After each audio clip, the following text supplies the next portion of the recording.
बिस्मिल्लाहिर्रहमानिर्रहीम। सच कड़वा है या जन्नत का दरवाजा। आज का हमारा एक किस्सा सच के मुतल्लिक ही है।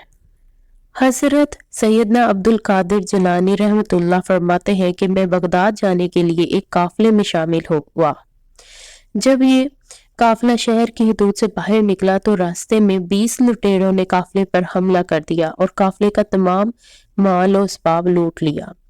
लूट मार के दौरान एक शख्स आप के अलैहिस्सलाम के पास भी आया और पूछा, ए लड़के, तेरे पास क्या है? मैंने इसे बताया कि मेरे पास 40 दिनार है। वो शख्स मेरे बात को मजाक समझ के आगे बढ़ गया। फिर कोई और शख्स मेरे पास आया और यही सवाल किया तो मैंने इसको भी बताया कि मेरे पास 40 दिनार है। वो भी मजाक उड़ाता आगे बढ़ गया। कुछ देर बाद ये दोनों लुटेरे अपने सरदार के पास गए और इसे मेरी बात बताई। सरदार ने मुझे बुलाया और कहा, क्या वाकई 40 दिनार है तुम्हारे पास? मैंने बताया कि हाँ, मेरी बगल के नीचे सिले हुए हैं। जब कमीज को उधेड़ कर देखा गया तो 40 दिनार बरामद हो गए। सरदार बहुत हैरान हुआ। इसने कहा, तुम इसे राज क्यों नहीं रखा? तुम्हें सच बताने की जरूरत क्या थी? तो उन्होंने जवाब दिया कि मेरी वालदा ने सफर पर निकलते वक्त इस बात की नसीहत की थी कि बेटा, जैसे भी हालात हो झूठ मत बोलना।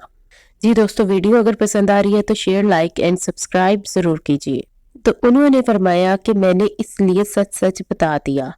आप अलैहिस्सलाम फरमाते हैं कि मेरी बात सुनकर इस सरदार की आंखों में आंसू आ गए और इसने एक आह भरते हुए कहा, तुम अपनी वालदा का अहद नहीं तोड़ा और मैं हूँ जो साल से रब से अहद तोड़ रहा हूँ और लोगों को लूट रहा हूँ।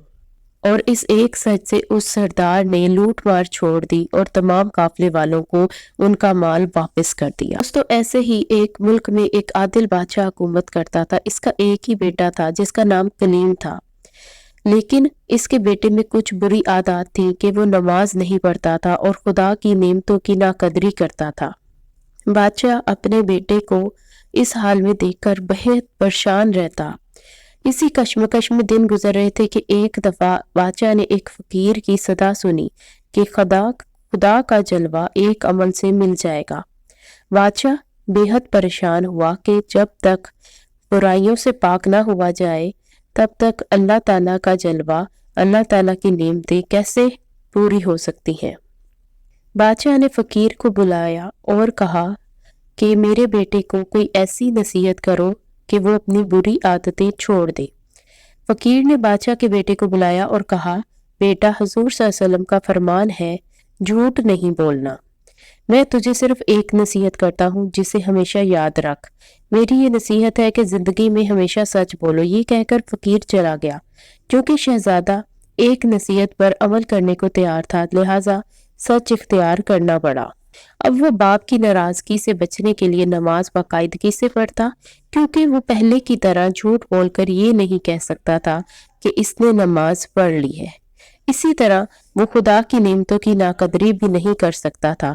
यूं शहजादे की तमाम बुराइयां आहिस्ता आहिस्ता खत्म होने लगी और अपने बाप के बाद जब इसने तख्त संभाला तो वो एक मिसाली हुक्मरान बना। सच एक ऐसी सिफ्त है जो इंसान को बुलंद तरीन मुकाम पर पहुंचा देती है। हजरत अब्दुल्ला रजी अल्लाह तआला से रवायत है कि रसूल अकरम सल्लल्लाहु अलैहि वसल्लम ने इरशाद फरमाया, बिला शबा सच बोलना नेकी के रास्ते पर डाल देता है और नेकी जन्नत तक पहुंचा देती है। आदमी सच बोलता रहता है यहाँ तक कि इसे अल्लाह ताला के यहाँ सिद्दीक, बहुत सच्चा लिख दिया जाता है। बिला शुबा झूठ बुराई के रास्ते पर डाल देता है और बुराई इसको दोज़ख तक पहुंचा देती है। आदमी झूठ बोलता रहता है यहाँ तक कि अल्लाह ताला के यहाँ इसे कज़ाब यानी बहुत झूठा लिख दिया जाता है। हम दुआ करते हैं कि अल्लाह ताला हमें सच्चाई के रास्ते पर डाले और दोज़ख से बचाए। आमीन। कमेंट में एक दफ़ा सुभान अल्लाह ज़रूर लिख दीजिएगा। जी दोस्तों, वीडियो अगर पसंद आई है तो शेयर, लाइक एंड सब्सक्राइब जरूर कीजिए और बेल आइकन के बटन को हिट कीजिए ताकि हमारी आने वाली ऐसे ही इस्लामिक और मालूमाती वीडियोस आप तक पहुंच सकें। अगली वीडियो में हम आपको बताएंगे कि दूसरों को हकारत से देखने का अंजाम क्या होता है। इस वीडियो का लिंक आई कार्ड में मौजूद है। इस वीडियो को भी जरूर देखिए। शुक्रिया।